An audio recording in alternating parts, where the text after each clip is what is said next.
Anong klasing pambabastos ba o pananakit ang hindi mo kayang palagpasin? Kung yung iba, ayaw nilang masaktan emotionally, ayaw nilang maloko, ayaw nila na sila ay ginagawang tanga. Yung iba naman, ayaw masaktan physically. Okay lang na maloko, okay lang na magkaroon ng manlulokong partner o asawa, basta wag lang daw yung nananakit. Ano nga ba ang mas worse? O ano nga ba ang mas hindi katanggap-tanggap sa dalawa? Hi everyone! Welcome back dito sa ating channel. Kasama niyo ang inyong Mama Mia. And syempre, dahil weekend pa rin ngayon, wala muna tayong pa-video for today's upload. Pero bukas, sa mga susunod na araw, may pa-video na sana. Wag na nating patagalin pa to. Nako, hinihikayat ko muna kayo na mag-follow and syempre mag-share na rin ng mga pa-live ni Mama Rose Puno Perez dyan sa Shop in Style. Ayan po ang kanilang blue app. Paki-follow nyo naman. Syempre, pakisundan at paki-share ng mga live nila. At pumili ka na rin kung may mapipili ka dyan. And I'm sure, meron at meron yan. Eto na po ang ating kwento for today. Dito lamang sa nag-iisang programang Dear Mama Mia.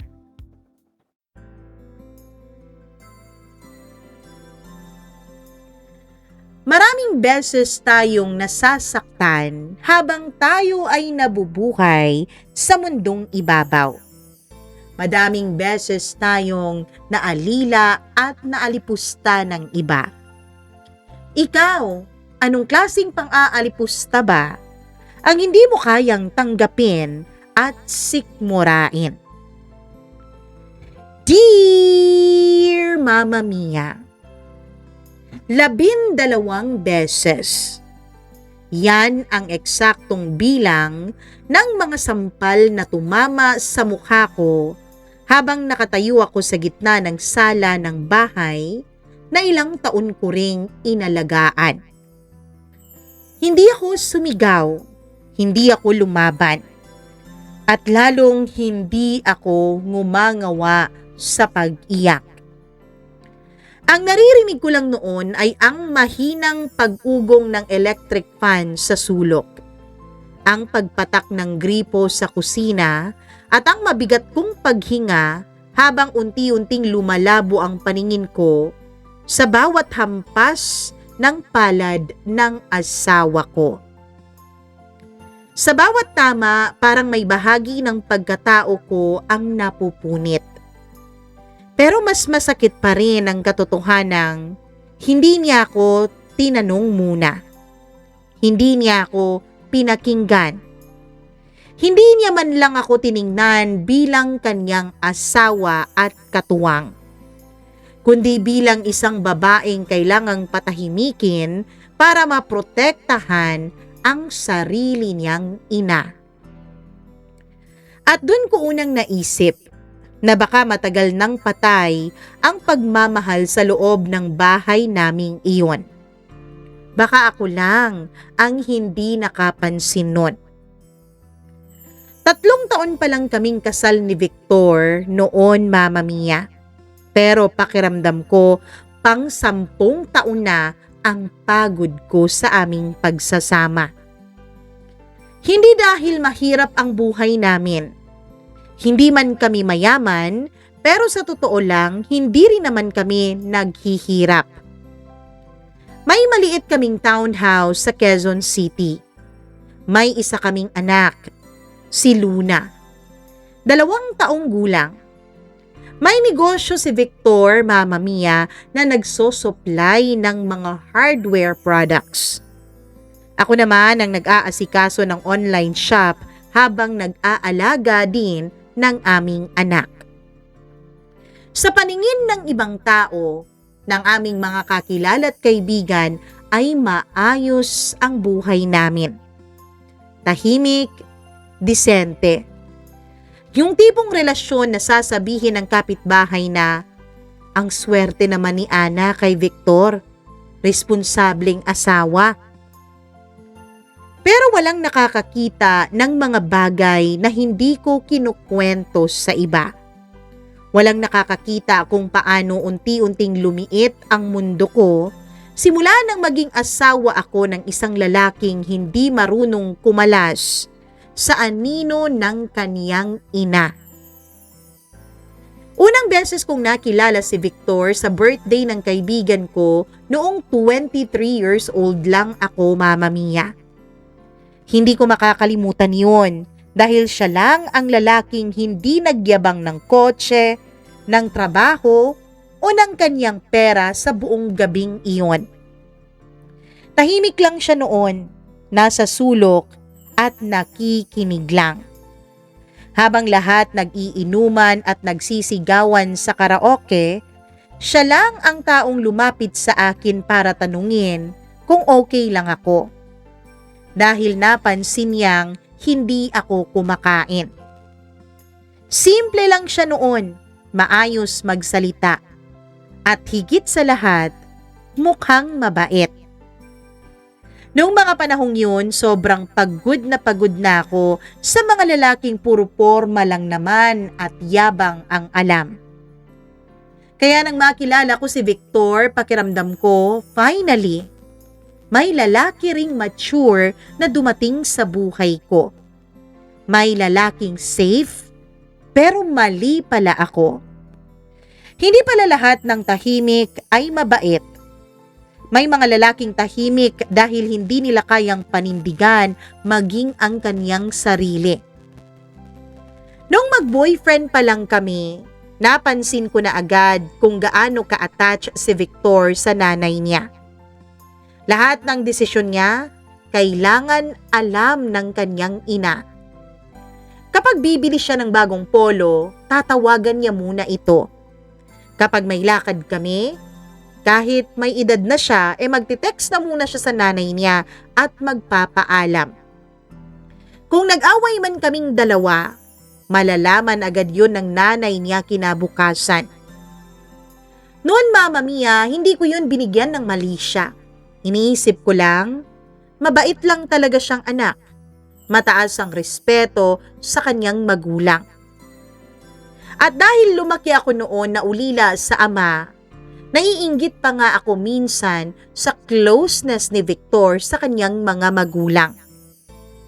Ang hindi ko alam, darating ang panahon na ako ang magiging kalaban ng relasyong iyon. Mama Mia, hindi ako gusto ng nanay niya simula pa lang. Hindi man niya sinabi ng direkta pero ramdam ko. Ramdam ko sa paraan ng pagtingin niya sa akin mula ulo hanggang paa. Sa tono ng pananalita niya na laging may nakatagong pang-iinsulto. Ah, ikaw pala si Ana. Yun ang sabi niya nung una kaming magkakilala na para bang may mas magandang babae siyang gustong ipalit sa akin para sa anak niya. Na para bang hindi ako pumasa sa standards at expectation niya. May isang beses pa nga noon na kumakain kami sa restaurant nang sabihin niya habang nakatingin sa menu. Victor, sabi ko sa'yo, bagay sana kayo nung anak ni Maring Tessie. Maganda na, maputi pa. Tumawa lang si Victor. Tumawa rin ang kanyang ama at ang mga pinsan niyang kasama namin noon. Ako lang ang natahimik. At dun ko unang naramdaman yung kakaibang hiya, Mama Mia. Yung pakiramdam na outsider ka kahit ikaw ang girlfriend. Pero dahil mahal ko si Victor at sabi niya biro lang naman yun ng nanay niya, nilunok ko ang lahat, Mama Mia. Akala ko kasi ganun talaga kapag nagmamahal. Kailangan marunong kang magtiis. Naging mas malala lang ang lahat nang mabuntis ako.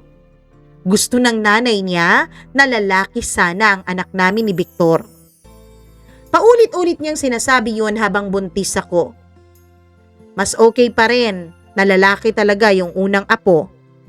Mas maswerte lalo na sa negosyo kapag lalaki. Mas buo ang pamilya kapag merong magmamana ng mga negosyo namin, di ba?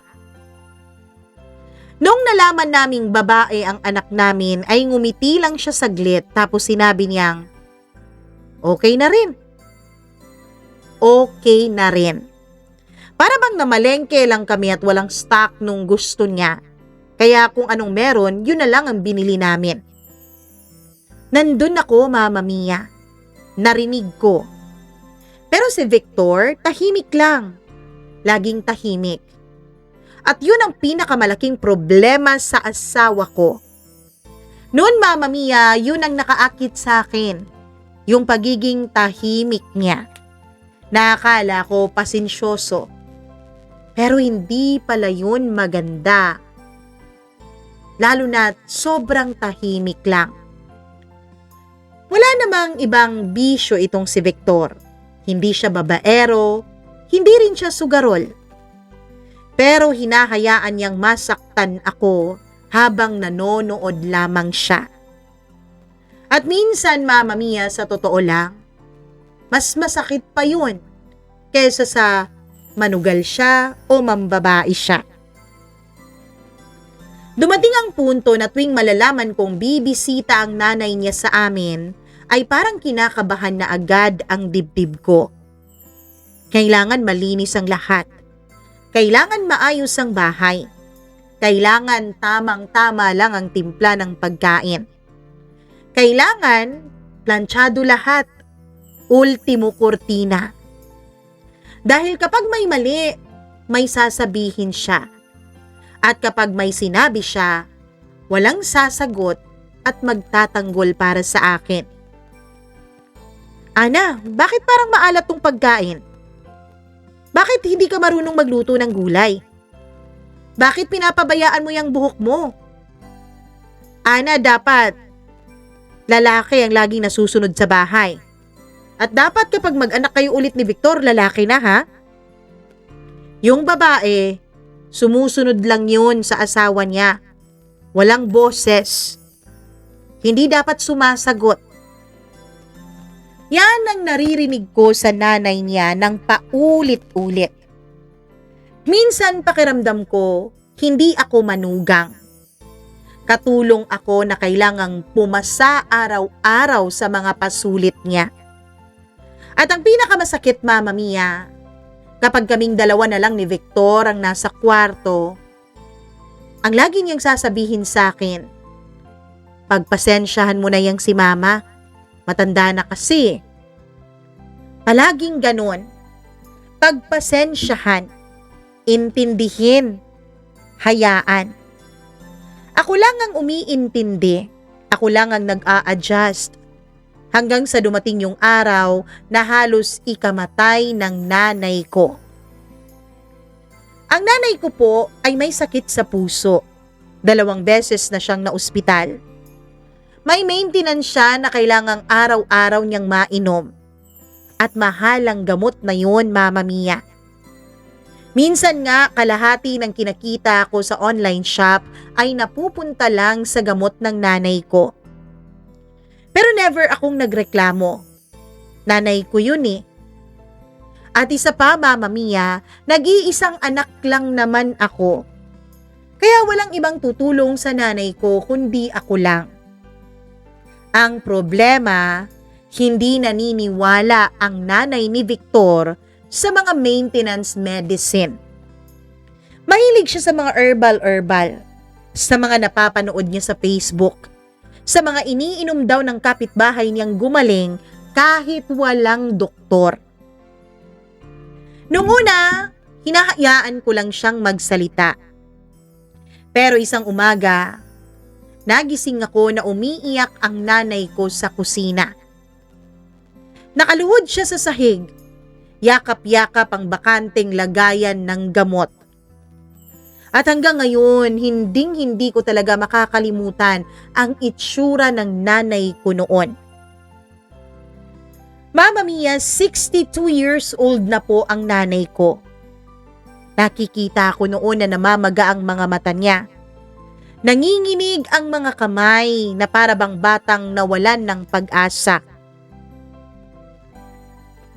Ana, wala na ang gamot ko. Hindi ko agad na intindihan ang kanyang sinabi. Pagpunta ko sa banyo, dun ko nakita ang lahat. Lumulutang pa sa inidoro ng kubeta namin ang mga tableta. Basang-basa, sirang-sira. At nakatayo sa likod ko ang nanay ni Victor habang walang emosyon ang kanyang mukha. Tinapon ko. Nako, hindi na kailangan ng ganyang mga klaseng gamot. Lason lang yan sa katawan. Naniniwala kayo dyan sa mga doktor. Binibigyan nila kayo ng mga gamot na hindi naman nakakagaling para mas lalo kayong lumapit sa kanila, para magkapera sila. Pakiramdam ko noon, Mama Mia, ay kumalabog ang dibdib ko. Pero maintenance po yun ng mama ko. Nako, Ana, huwag kang magpapaniwala sa mga ganyan. Mas mabuti pa mga halamang gamot. Paano ko kung inatake siya? Umikot lang ang mata niya. Di naman mamamatay agad yan. Hindi naman daw mamamatay agad. Ilang segundo akong hindi nakapagsalita dahil dun ko unang naramdaman ang sobrang galit. Galit na sobrang lalim. Galit na nakakapagpanginig ng buong katawan ko. At doon nagsimula ang araw na sisira sa buhay naming mag-asawa. Pagdating ni Victor galing trabaho ay hindi ko na napigilan ang sarili ko. Galit na galit talaga ako, Mama Mia, at pagod na ako sa nanay niya. At sa unang pagkakataon matapos ang ilang taon kong pananahimik ay pinili kong magsalita. Pagpasok ni Victor sa bahay ng gabing yun, ay amoy pa rin siya ng araw at alikabok mula sa hardware. Bitbit niya ang itim niyang bag. Nakabukas ng bahagya ang unang 2 botones ng polo niya. Pagod ang kaniyang mukha. Karaniwan, yun ang oras na sinasalubong ko siya sa pintuan. Kinukuha ko ang bitbit niyang bag. Tinatanong kung kumain na ba siya. Minsan ipinagtitimpla ko pa ng kape kahit 8:00 na ng gabi. Pero ng gabing yun, nakaupo lang ako sa sala habang tahimik na umiikot ang electric fan sa isang sulok ng aming kisame. Hindi ako tumayo. Hindi ako nagsalita. At siguro yun ang unang bagay na napansin niya. Anong nangyari? Mababa ang boses niya. Halatang pagod. Walang ideya na ilang minuto na lang may masisira na hindi na namin kayang mabuo pa ulit. Nasa dining area ang nanay niya noon, tahimik na nagbabalat ng mansanas, na para bang walang nangyari buong araw. Parang hindi niya halos inilagay sa panganib ang buhay ng nanay ko. Naroon din si Mama. Tahimik lang sa sulok. Maputla. Hindi pa rin maayos ang paghinga kahit nakabili na ako agad ng bagong gamot sa butika. Nung makita at maramdaman ni Victor ang tensyon sa loob ng bahay, ay unti-unting kumunot ang noo niya. Ano bang problema? Huminga ako ng malalim. Pakiramdam ko noon, kung hindi ko sasabihin agad, ay sasabog ang dibdib ko. Kanina, tinapon ng nanay mo lahat ng gamot ni Mama. Sabi ko habang nakatingin ng diretso sa kanya. Nanahimik ang buong bahay. Pati kutsara ng nanay niya ay tumigil sa paggalaw. Ano? Hindi pa galit noon ang tono niya. Tila naguguluhan pa lang at hindi magawang iproseso ang mga salitang sinabi ko. Lumapit siya sa dining area, nakatingin sa nanay niya. Tapos kay Mama. Pagkatapos sa akin ulit. At bakit naman mangyayari yun? Napatawa ako ng mapait. Bakit? na para bang kailangan ko pang magpaliwanag sa kanya kung bakit ganun umakto ang nanay niya. Dahil sabi ng nanay mo, lason daw ang mga maintenance na gamot na bigay ng doktor. Napabuntong hininga ang nanay niya na para bang siya pa ang pagod sa lahat ng nangyayari. Victor, wag mo nga akong palabasing masama. Gusto ko lang namang makatulong ah. Makatulong? Makakatulong ba yung tinapon nyo yung maintenance na gamot para sa puso ng nanay ko? Hindi ko napigilan ang pagtaas ng boses ko, Mama Mia. Ana, sabi ni Victor pero pinili kong putulin ang sasabihin niya. Hindi mo nakita ang mama ko kanina, Victor? Nakaluhod siya sa sahig habang pinupulot yung mga boteng wala ng laman. Tuluyan na akong napaiyak sa galit. Tahimik si Victor at doon ko nakita yung pamilyar na ekspresyon sa mukha niya. Yung tingin na parang naghahanap agad ng paraan para mapagbigyan at maipalusot ang nanay niya.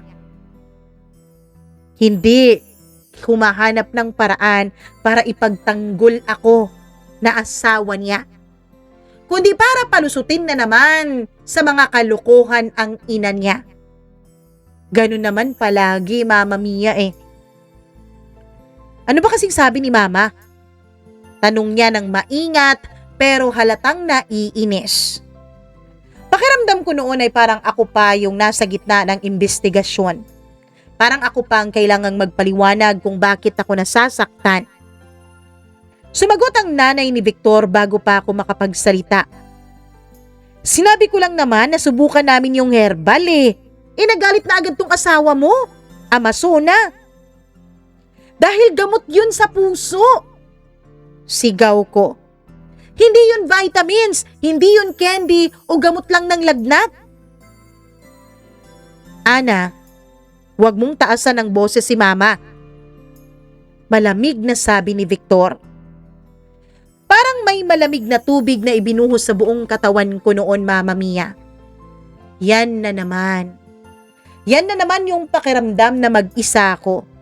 Kahit asawa ko ang kaharap ko. Hindi ko na malayang nanginginig na pala ang kamay ko noon, Mama Mia.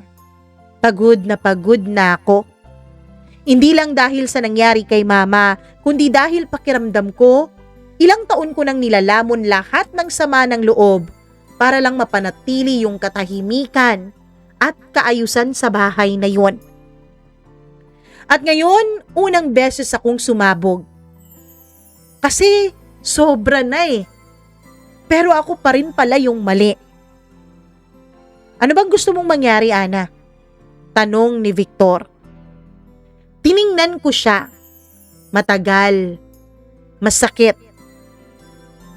Gusto kong marinig na mali ang nanay mo.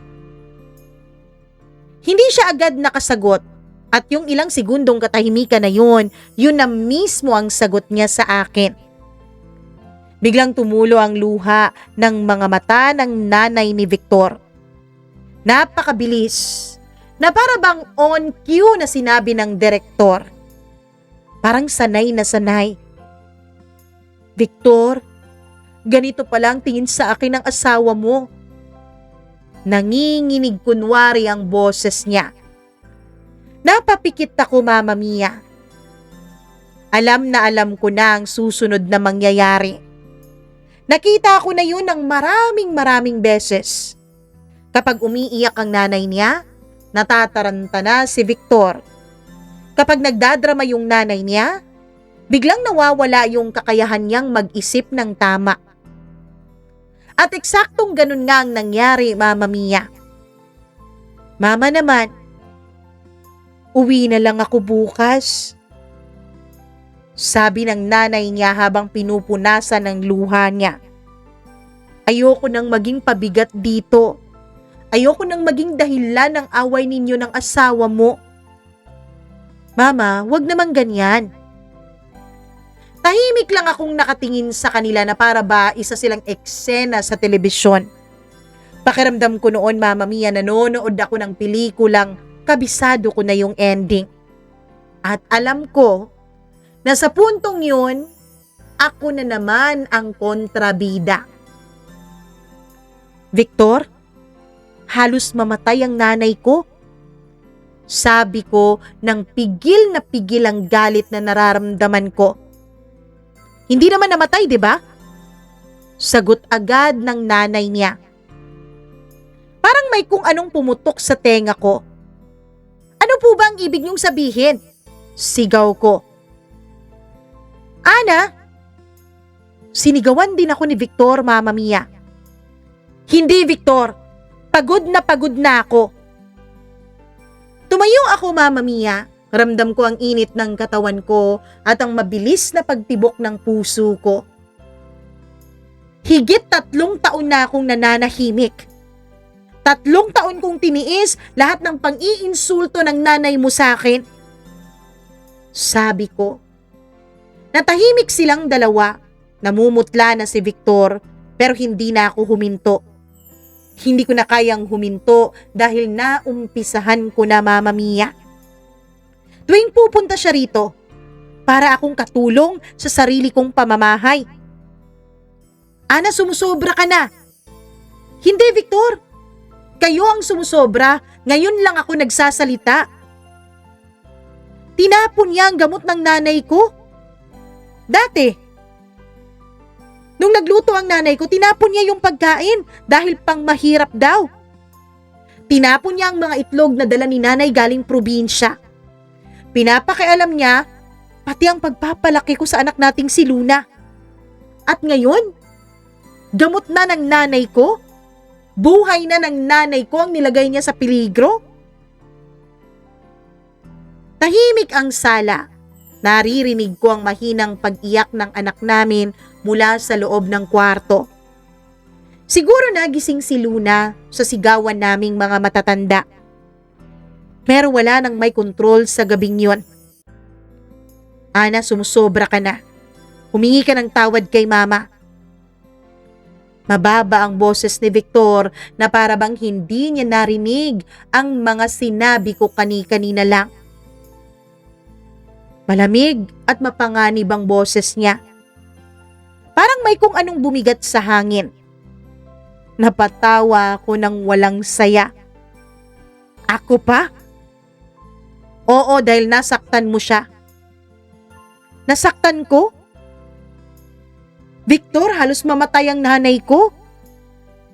Halos hindi ako makapaniwalang bumulalas sa kanya noon.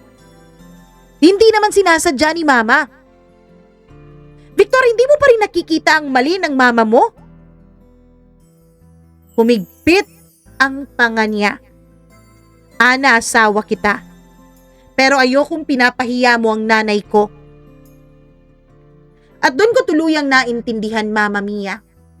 Hindi naman talaga ito tungkol sa tama at mali. Hindi ito tungkol sa gamot. Hindi ito tungkol sa nanay ko. Ang importante lang kay Victor ay huwag mapahiya ang nanay niya kahit mali ito. Kahit ang kapalit nun ay madurog ako na sarili niyang asawa. Hihingi ka ba ng tawad o hindi? Tanong niya sa akin habang diretsyo ang tingin niya sa mga mata ko. Matalim. Hindi ko na nakikita na asawa pa ang trato sa akin ni Victor. Kung tingnan niya ako noong gabing yun ay parang hindi niya ako asawa. Huminga ako ng malalim at sa unang pagkakataon matapos ang ilang taong pananahimik, pinili kong ipagtanggol ang sarili ko. Hindi, sabi ko. Tumahimik ang kapaligiran. Bumigat lalo ang ihip ng hangin. Nakita akong gumalaw ang panga niya. Huling beses kitang tatanungin, Ana. Hindi, Victor. Mali ang nanay mo. Pagkasabi ko ng mga salitang yon ay mabilis ang naging pagbabago sa mukha ni Victor, Mama Mia. Na para bang may napigtas, may naputol na sinulid. Bakit ako hihingi ng tawad kung siya naman itong muntik ng pumatay sa nanay ko? Ana, bakit ba palagi na lang ako Victor, ha? Tumulo na ang luha ko noon, Mama Mia. Hindi dahil mahina ako, kundi dahil galit na ako at ubos na ako. Alam niyo ba yung pakiramdam na sa sobrang galit niyo ay umiiyak na lang kayo? Pero imbis na maintindihan ako ni Victor, ibang bagay ang pinili niyang gawin. Unti-unti niyang itinaas ang kamay niya. At doon, unang beses akong nakaramdam ng totoong takot sa asawa ko. Mama Mia, may mga sandaling kahit ilang taon na ang lumipas, bumabalik pa rin ng malinaw sa alaala mo. Hindi mo maalala kung anong suot mo kahapon. Hindi mo maalala kung anong kinain mo nung isang linggo. Pero may mga eksenang parang inukit na ng buhay sa laman mo. Yung tipong kahit mamatay ka na, dala-dala mo pa rin ang eksenang yun. At para sa akin, Mama Mia, yun yung gabing unang beses akong sinaktan ni Victor sa harap ng aming mga ina. Unti-unti niyang itinaas ang kamay niya. Hindi agad nag-sink in sa akin ang susunod niyang gagawin. Siguro dahil kahit gaano naman kami kadalas mag-away noon, hindi ko naman inakalang darating siya sa puntong sasaktan niya ako physically. Oo, minsan na niya akong natulak noon kapag lasing siya. Minsan nahihigpitan niya ang paghawak sa braso ko dahil sa galit niya. Pero ibang bagay ang sampal, Mama Mia. Ibang klase yung harapan kang sasaktan ng lalaking minsang nangakong iingatan ka habang buhay. At mas masakit dahil ginawa niya yon habang nakatingin ang nanay niya. Habang nasa iisang bahay ang nanay kong halos hindi na makahinga noon ng maayos. Ano? Mahina akong tanong. Hindi dahil hindi ko siya narinig, kundi dahil umaasa kung baka hindi totoo yung narinig ko. Pero malamig lang ang tingin niya sa akin. Hihingi ka ng tawad. Utos niya. Hindi. Pagmamatigas ko. At doon bumagsak yung unang sampal. Malutong. Iyon agad ang unang tunog na narinig ko. Parang may kahoy na nabali sa tenga ko. Biglang parang nagring ang paligid ko, Mama Mia. Naramdaman ko agad ang init sa kaliwang pisngi ko habang napailing yung ulo ko sa lakas ng tama. Saglit akong natulala. Hindi dahil sa sakit, kundi dahil sa gulat. Hindi ako makapaniwala na nangyari talaga yun. Na kaya niya palang gawin sa akin yun. Na kaya niya akong saktan. Na kaya akong saktan ng lalaking pinagluluto ko, inaalagaan ko, minamahal ko at pinagtatanggol ko sa lahat. Dahan-dahan akong napatingin sa kanya. Nanginginig yung dibdib niya. Galit na galit siya, Mama Mia. Pero sa likod ng galit na yon, parang may takot din. Takot na baka hindi niya mabawi yung ginawa niya. Ana, mahina niyang sabi. Parang kahit siya nagulat sa sarili niya. At kung humingi lang sana siya ng tawad noon, baka may natira pa. Pero sa likod namin, umiyak ng malakas ang nanay niya. Victor! Pabayaan mo na lang akong basusin ng asawa mo. Hikbi niya. At parang binuhusan ulit ng apoy si Victor. Biglang tumigas ulit yung mukha niya. Humingi ka ng tawad. Utos niya ulit. Tumuwid ako. Masakit ang mukha ko. Ramdam ko yung hapde hanggang tenga. Pero mas masakit yung unti-unting pagkawasak ng respeto ko sa kanya. Hindi. At dumapo yung ikalawang sampal. Mas malakas. Napatras ako ng kalahating hakbang. Nalasahan ko agad yung dugo sa gilid ng labi ko. Narinig kong napahikbi ang mama ko sa likod. Ana. Pero hindi ko siya nilingon. Ayokong makita niya ang pagmumukha kong ganito. Ayokong makita ng nanay ko na pinapahiya ako ng sarili kong asawa para sa kanyang ina. Ikaw ang dahilan kung bakit nagkakagulo ang pamilya natin, sigaw ni Victor. Natawa ako ng mapait. Pamilya? Tumulo ang dugo mula sa labi ko pababa sa baba. Anong pamilya, Victor? Pagkatapos kong itanong yun ay dumapo yung pangatlong sampal. Sa pagkakataong yun halos mawalan na ako ng balanse. Napakapit ako sa gilid ng mesa. At doon ko nakita si Luna. Nakatayo siya sa may hallway. Yakap-yakap ang maliit niyang stuffed toy. Namumula ang mga mata niya sa kakaiyak. 2 taon lang ang anak namin noon, pero kahit ganun siya kaliit, nakita niyang lahat. Narinig niya. At yung itsura ng anak ko noon, yun ang unang bagay na tunay na dumurog sa akin nung gabing yon. Hindi yung 3 sampal na naidapo na ni Victor sa mga pisngi ko. Kundi yung takot sa mga mata ng anak ko habang nakikita niyang sinasaktan ng nanay niya ng sarili niyang ama. Victor, tama na! Umiiyak na sabi ng nanay ko. Pero parang walang naririnig ang asawa ko. Ayaw mo talagang humingi ng tawad? At ika-4 na sampal. Matigas talaga ang ulo mo, ha? At ika-5 sampal. Pinapahiya mo pa yung nanay ko? Ika-6. Pakiramdam ko noon umiikot na ang paligid ko, Mama Mia. Namamanhid ang mukha ko. Humahapdi ang panga ko. Humuhuni na ang tenga ko. Pero hindi ako bumagsak. Hindi dahil sa matapang ako, kundi dahil may kung anong parte sa akin na ayaw magpakita ng kahinaan sa harapan nilang mag-ina. Ayokong ibigay sa kanila yung satisfaction na makita nila akong tuluyang madurog. Sa ika-7 sampal, Mama Mia, pumutok ang ilong ko. Mainit yung dugo. Dire-diretsong tumulo sa labi at lieg ko. At doon biglang natahimik ang buong bahay. Huminto si Victor.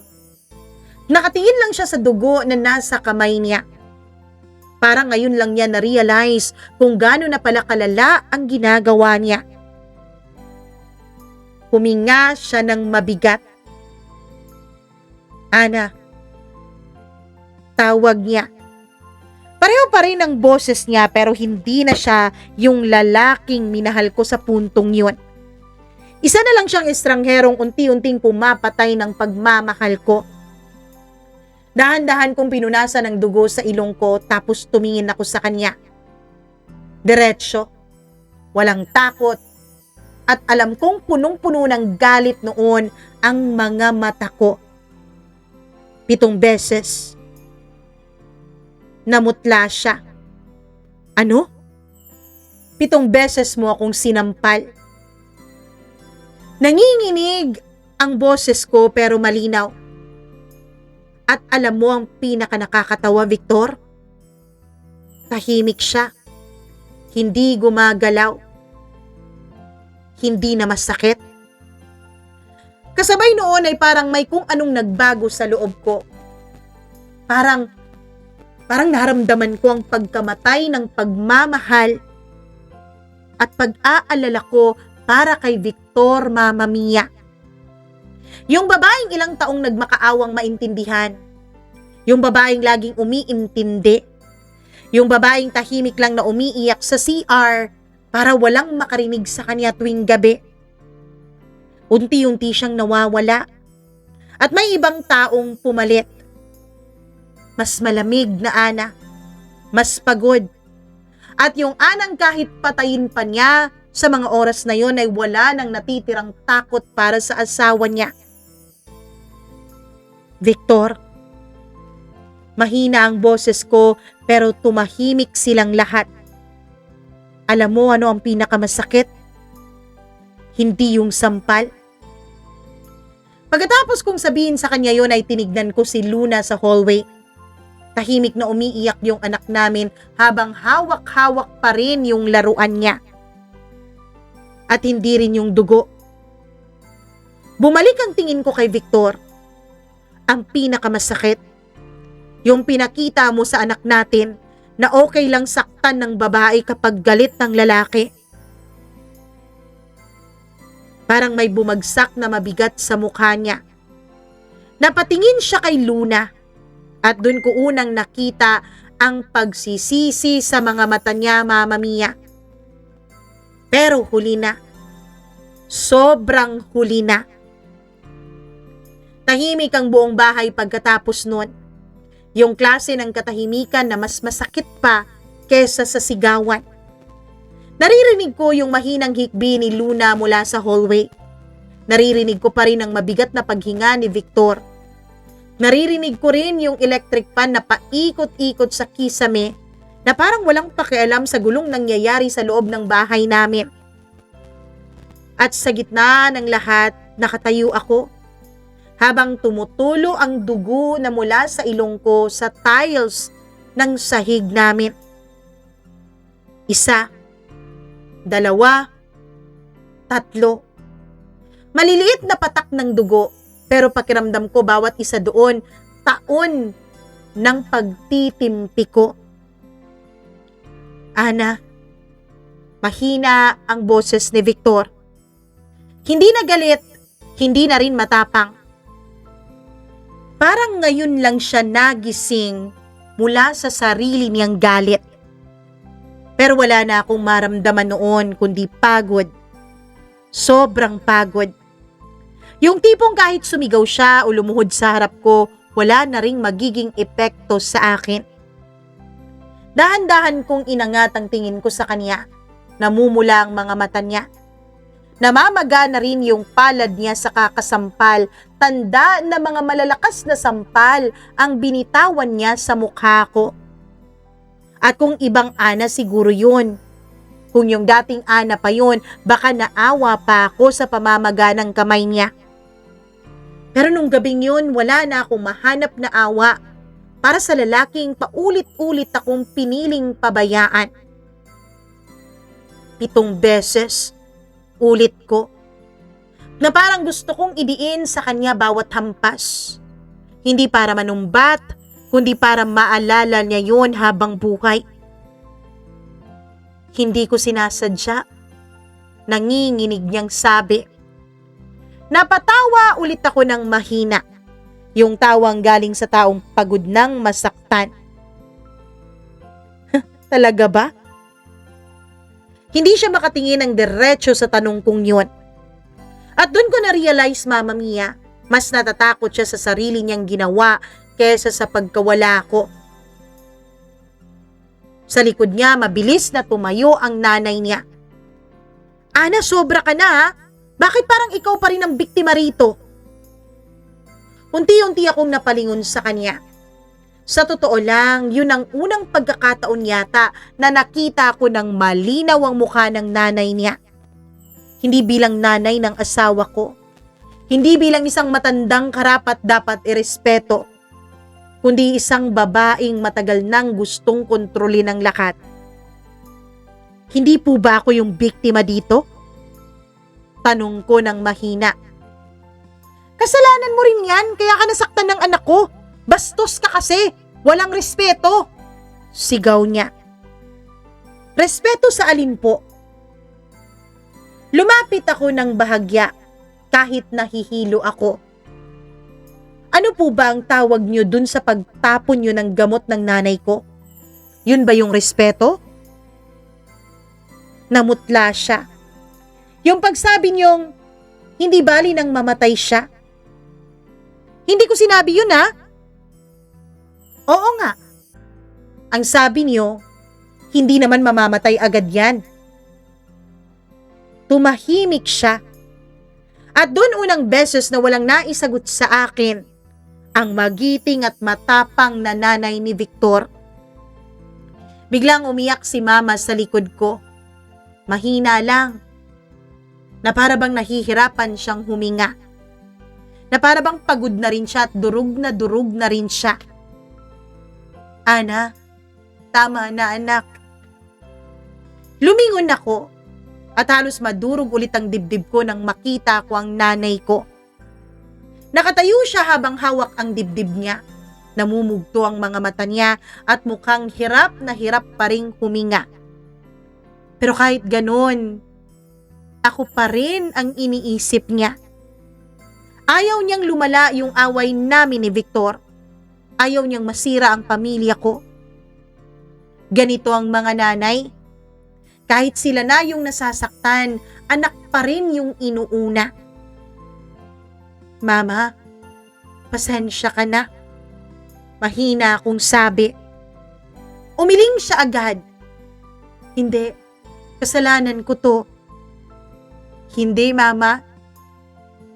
Pero sa loob-loob ko may parte sa akin na nagsisimulang sisihin ng sarili ko. Kung hindi ko sana dinala sa bahay na to si Mama para pansamantalang tumira dito habang nagpapagaling, baka hindi ito nangyari. Kung hindi ako naniwalang kaya naming magsama-sama bilang pamilya, baka hindi ako nakatayo roon sa sala namin habang duguan. Mama Mia, kung nagtataka kayo kung bakit nandun ang nanay ko, yun ay dahil kagagaling niya lang sa ospital at kailangan niya ng mag-aalaga sa kanya. At dahil wala naman akong ibang mga kapatid, nagpresenta ako na dun na muna siya tumira sa amin. At syempre, itong asawa ko, sinabi yun sa nanay niya. At hindi naman talaga nagpapatalo yung nanay ni Victor at dun din siya tumira sa amin. Kaya nagkasama-sama kami. Ana, muli akong napatingin nung tinawag ako ni Victor. Mas mahinahon na siya ngayon. Parang gusto na niyang ayusin ang mga nasira. Parang gusto na niyang burahin yung mga nangyari. Pero may mga bagay na kahit anong bura mo, kahit anong sorry mo, hinding-hindi na mabubura yun sa pagkatao ng mga nasaktan mo. Ano? Tanong ko. Mag-uusap tayo ng maayos. Napangiti ako ng mapait. Ngayon mo na gustong mag-usap ng maayos? Napapikit siya. Ana, nag-usap naman tayo kanina pero hindi mo ako pinakinggan. Tumahimik lamang siya.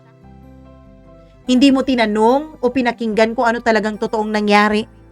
Hindi mo tinanong kung okay lang bang nanay ko.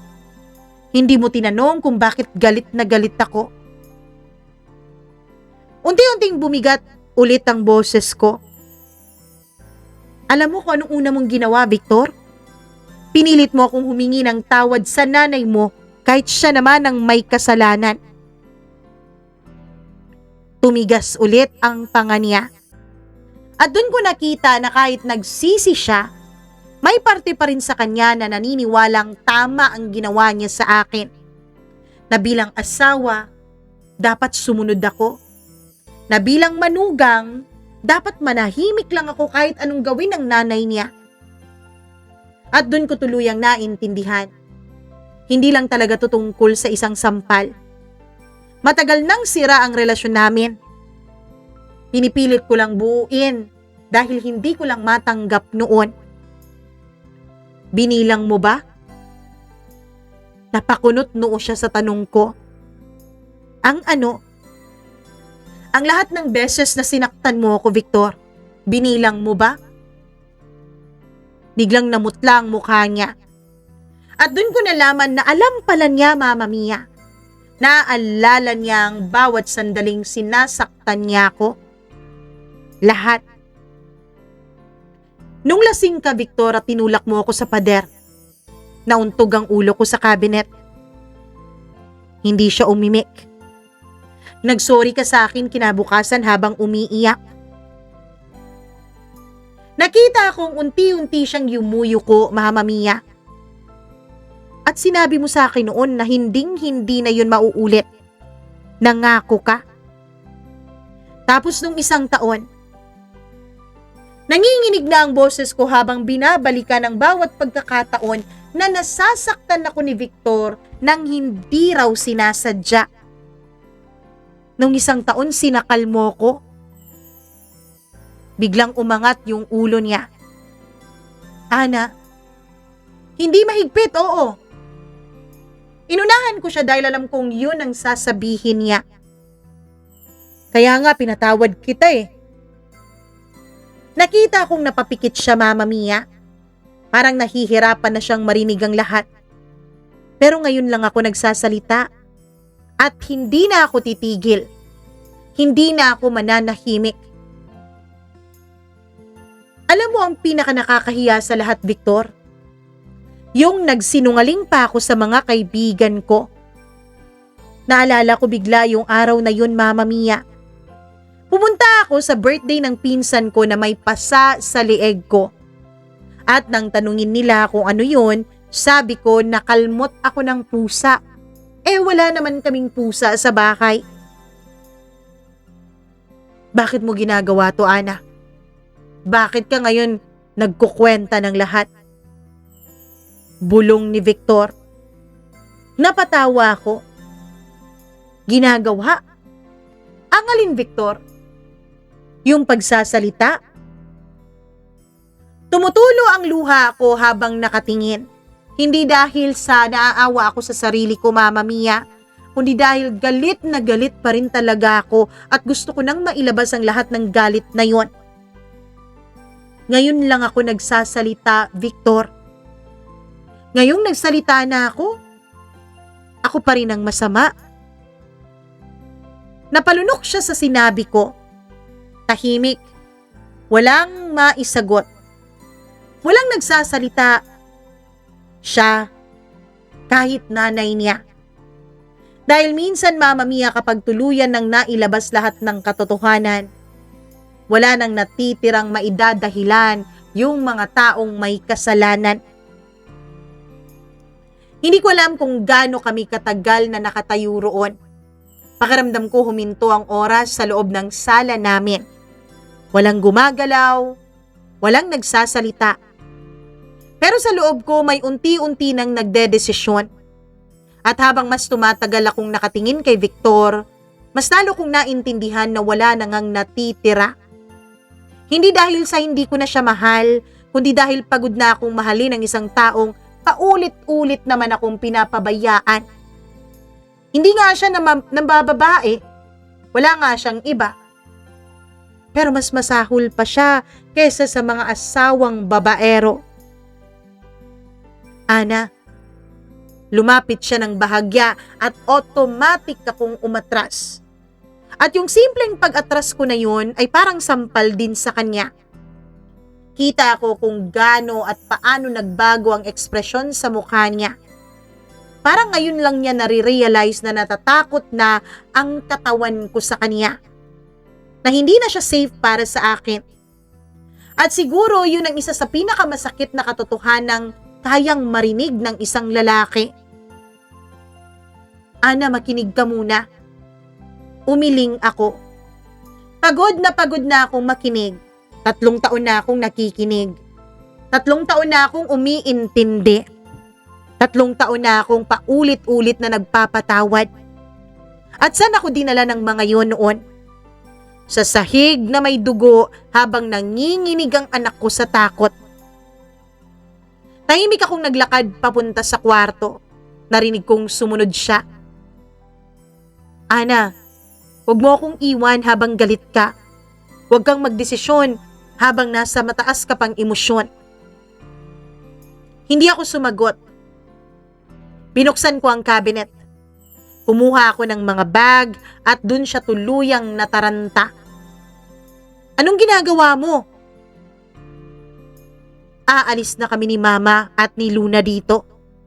Sabi ko nang hindi tumitingin sa kanya. Ma, impake mo na gamit mo, aalis tayo. Narinig kong napaiyak ang mama ko. Ana, wag naman. Hindi na kami pwede dito, Victor. Nanginginig ang kamay ko habang nagsasalansan ng mga damit ni Luna sa bag.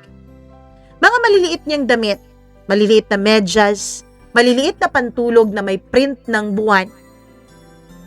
Habang ginagawa ko yun, pakiramdam ko isa-isang namatay lahat ng pangarap ko noon. Yung pangarap kong buong pamilya, yung pangarap kong lalaki si Luna na may maayos na ama. Lahat yun unti-unting nawawala habang nagsisiksik ako ng mga gamit sa bag. Ana, please. Ngayon ko lang ulit narinig si Victor na magsabi ng please. Mahina, takot, halos nagmamakaawa. Hinawakan niya ang braso ko. Ayusin natin to. Dahan-dahan kong inalis ang kamay niya. Ilang taon ko nang gustong ayusin ang lahat sa atin, Victor. Pero paulit-ulit mo rin akong hindi pinipili. Sabi ko habang tinitigan siya. Parang may kung anong nabasag sa mukha niya, Mama Mia. Ana, patawarin mo ko. Hindi na mauulit yun. Isang beses lang naman yun eh. Napapikit ako. Ganun ba talaga ang mga lalaki, Mama Mia? Kapag ikaw ang nasaktan, isang beses lang. Kapag ikaw yung umiyak, madrama lang. Kapag ikaw yung nasaktan physically, nadala lang sila sa galit nila. Pero kapag babae ang nagkamali, habang buhay na kasalanan at paninisi, hindi isang beses to, Victor. Diretso akong tumingin sa kanya. At alam mong hindi. Hindi siya nakasagot kasi alam niyang matagal na siyang nananakit. Hindi man araw-araw, hindi man palaging pisikal, pero matagal na. Sa katahimikan, sa pagpapabaya, sa laging pagpili niya sa nanay niya kaysa sa akin. Matagal na. Lumabas ako ng kwarto. Pumunta ako sa kabilang kwarto at kinuha ko si Luna na nakaupo noon sa kama. Mainit pa ang pisngi ng anak ko sa kakaiyak. Niyakap niya agad ang leeg ko ng mahigpit. Mama, okay lang anak. Alis tayo. Pero hindi okay. At alam kong ramdam niya yon kahit maliit pa siya. Kahit wala pa siyang kamuwang-muwang sa mundo. Niyakap niya ako na parabang takot siyang mawala ako. At doon ko na-realize, Mama Mia, hindi ako pwedeng maging mahina. Hindi ko pwedeng palakihin yung anak ko sa ganitong bahay. Dahil balang araw, kapag paulit-ulit niya yung nakikita ay iisipin niyang normal lang na sigaw-sigawan ng lalaki ang isang babae. Normal lang na sampalin. Normal lang na matakot ka sa sarili mong asawa. At ayokong maging ganun ang buhay niya. Makakapatay ako kapag yung anak ko ang nasaktan, Mama Mia. Paglabas namin ng kwarto, nakatayo pa rin sa sala ang nanay ni Victor. Masama ang tingin niya sa akin. Parang ako pa ang sumira sa pamilya nila. At talagang magdadrama ka at aalis ka, ha? Hindi ako sumagot. Tignan mo, Victor. Pinaglalayo ka ng asawa mo sa anak mo. Sabi niya habang nagdadrama na namang umiiyak. Hindi na ako nagsalita. Dati sasagot pa ako. Dati ipaglalaban ko pa ang sarili ko. Pero may mga taong kahit anong paliwanag mo, pipiliin pa rin nilang maging bulag. Mapaniwalaan lamang ang kasinungalingan sa mga utak nila. At pagod na akong piliting maintindihan nila ako. Habang naglalakad ako palabas ng bahay, doon ako biglang tinawag ni Victor. Huminto ako nung tinawag niya ang pangalan ko.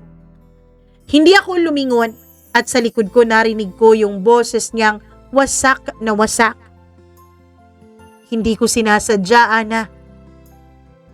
Pumikit ako at doon tumulo na naman ang luha sa mga mata ko. Hindi dahil gusto ko pang bumalik sa kanya, kundi dahil kahit gaano kasakit,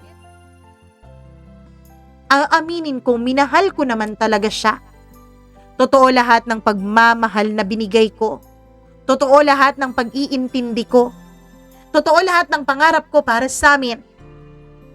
Pero minsan kahit totoo ang pagmamahal mo sa isang tao, hindi sapat yun para dapat ay manatili ka sa tabi niya. Paglabas namin ng gate ay malamig ang hangin. Tahimik ang kalsada. Madilim. Pero sa unang pagkakataon matapos ang mahigit 3 taon, nakahinga ako ng maluwag. Masakit, oo, pero maluwag. Parang may tani ka lang unti-unting natatanggal sa leeg ko, Mama Mia. Sa totoo lang po, hindi naging madali ang mga sumunod na buwan para sa akin.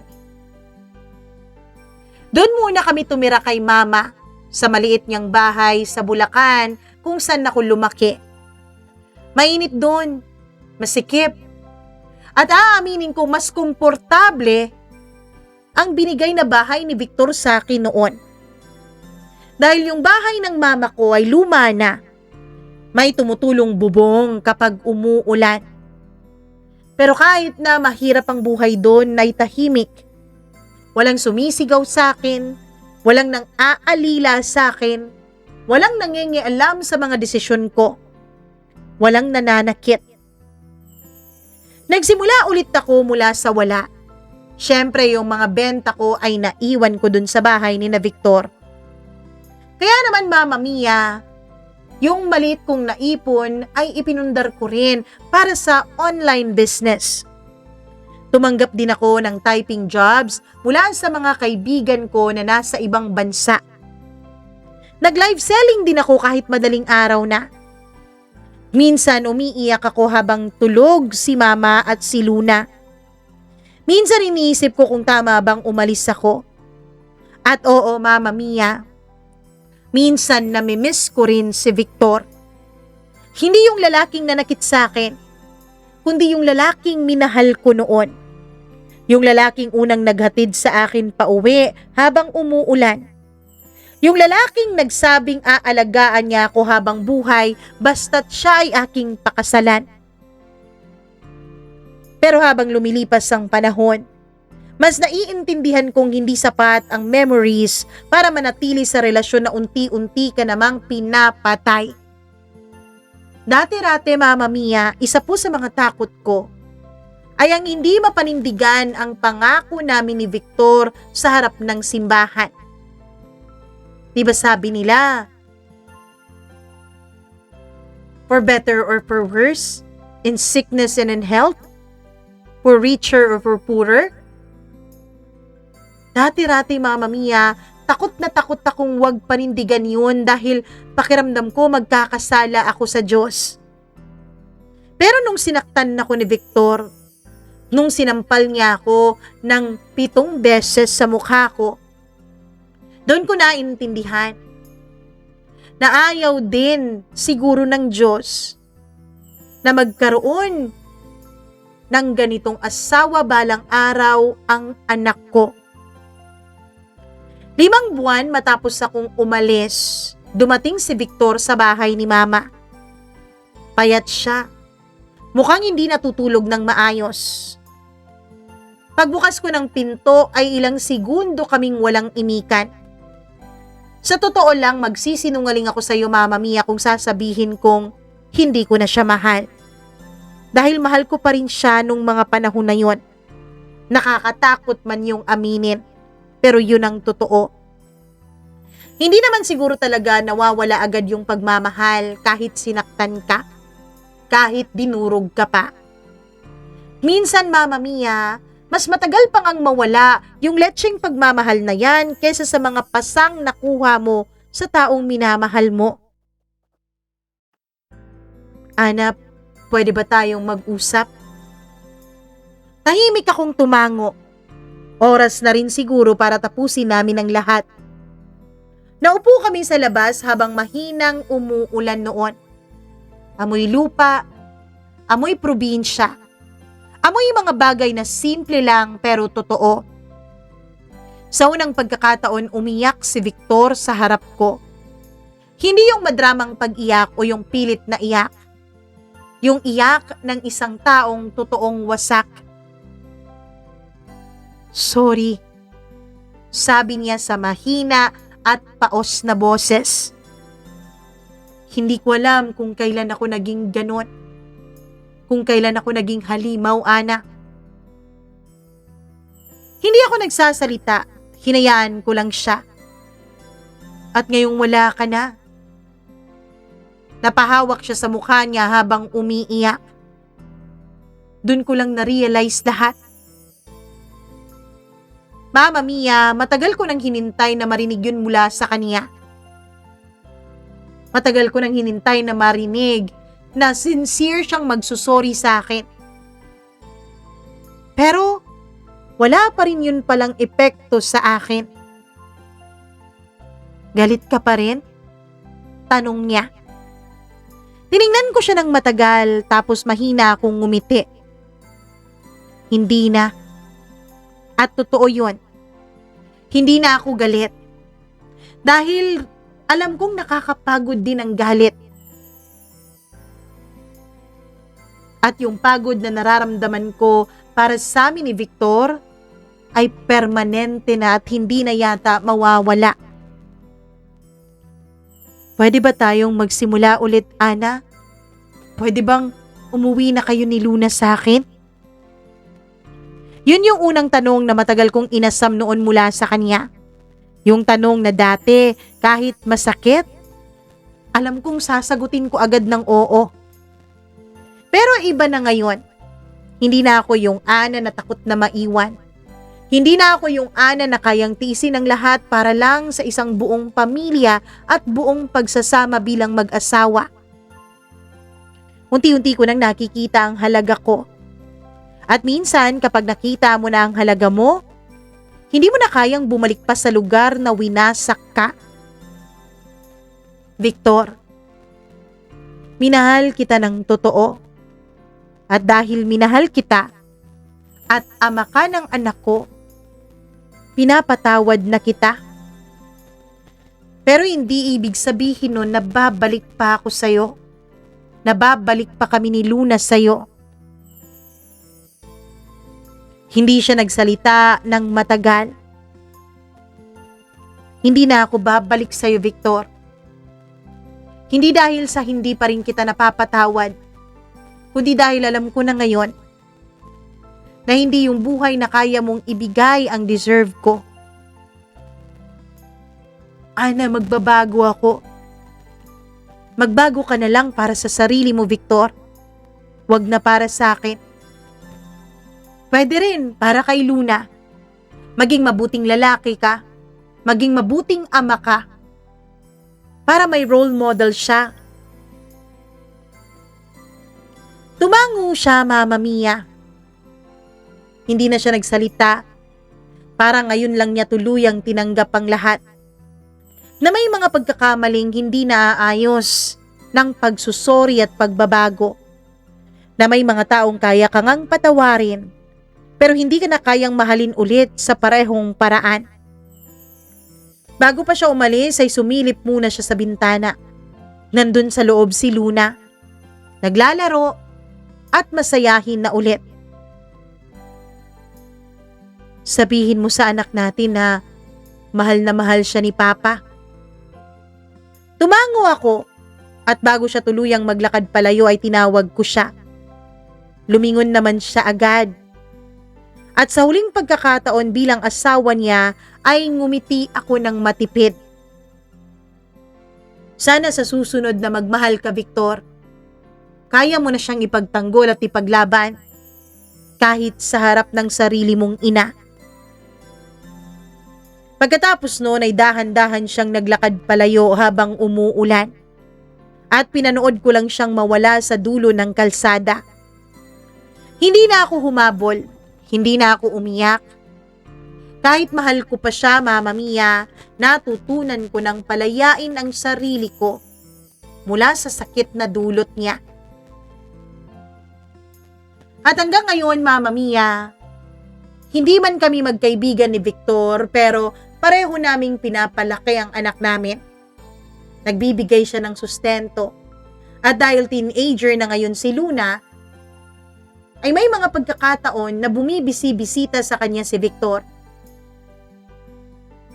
Mama Mia, nakita ko pong lumalaking masayahin ang anak ko. At hindi ko alam kung ganito rin ba siya kung sakali mang hindi ko piniling iwan ang ama niya noon. Maraming salamat po, Mama Mia, at naway may mga kababaihan po akong na-inspire dito sa kwento ko. At naway may mga kalalakihan din na nakakuha ng aral mula sa naging karanasan namin ni Victor. Oo, totoong dapat nating irespeto ang ating mga ina, ang ating mga magulang. Pero hindi pwedeng kapalit ng respetong yon ay mawala ang respeto, pagmamahal at pagpapahalaga natin sa ating sariling pamilya, lalong-lalo na sa ating asawa. Maraming salamat po, Mama Mia. Hanggang dito na lang, Ana.